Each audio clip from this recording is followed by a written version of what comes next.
So you might not recognize the Oculus by its name, but when we put a picture up of the Oculus somewhere in this video, you're instantly going to recognize it. And if you haven't, you need to see this mall/train station because it's truly an architectural masterpiece. Is that a word? Architectural? You guys know what I mean. It's absolutely stunning. And to this day, I don't think I've ever seen anything like this anywhere else I've been in the world, at least. I say that it's a mall and a train station because that's literally what it is. It is owned by Westfield, which you guys might be familiar with Westfield. It's a huge mall company. I think all across the United States, at least. At least I know where I'm from. There's plenty of Westfield malls back home. Now, there is a mall. There's a lot of designer, I would say more high-end shops in there, but it originally started off as a train station. But when you spend time in the Oculus, you almost forget that it is a train station. There's trains to New Jersey, so the PATH train, which is the subway basically connecting Jersey and New York, goes out of there, and also a couple of the subways stop there as well. It's not an above-ground train station, but it still technically is classified as a train station, and you forget that when you're in there because it's so amazing. Now, where is the Oculus? So the Oculus is in the World Trade Center complex. So the Oculus that we know today, the one that's in this video, the pictures, so that one was built after 9/11, and that's also the reason that it was built into this architectural masterpiece because it represents what the city went through with 9/11. So if you look at the ceiling when you're in the main part of the Oculus, it's supposed to be called a white ribbed roof. It's supposed to represent a bird in flight. That's what the architect was going for when he designed the building. And once you know that, you kind of do see it. At least I think so. Regardless, it's absolutely incredible, and I do think that it really is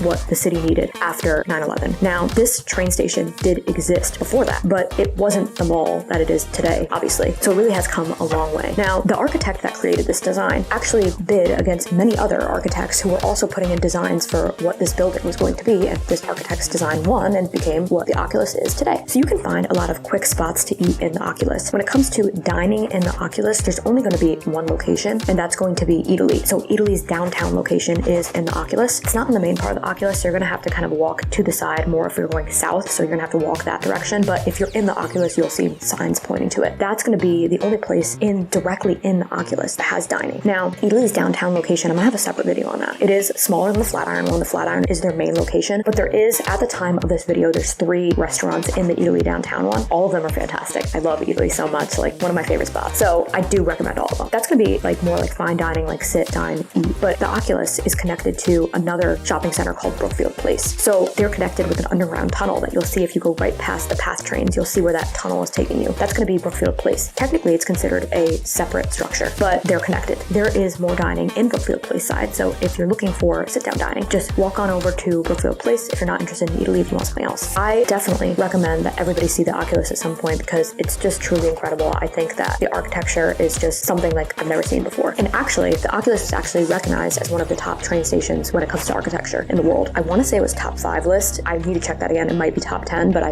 want to say it was top 5. I mean, when you're there, it's stunning. You forget it's a train station. So I highly recommend that anybody take the time to go see the Oculus at some point. Now, the shops there, like I said too, it's kind of high-end shops. It's not your average trip to the mall or something like that. That's definitely not the case. So you're probably not going to do a ton of shopping unless you're looking to drop major money or something like that. But I do recommend spending at least part of your day there just to see it. So if you guys have any questions about the Oculus or anything that you want to add that I might have missed in this video, please share it in the comments because as always, I love hearing from you guys.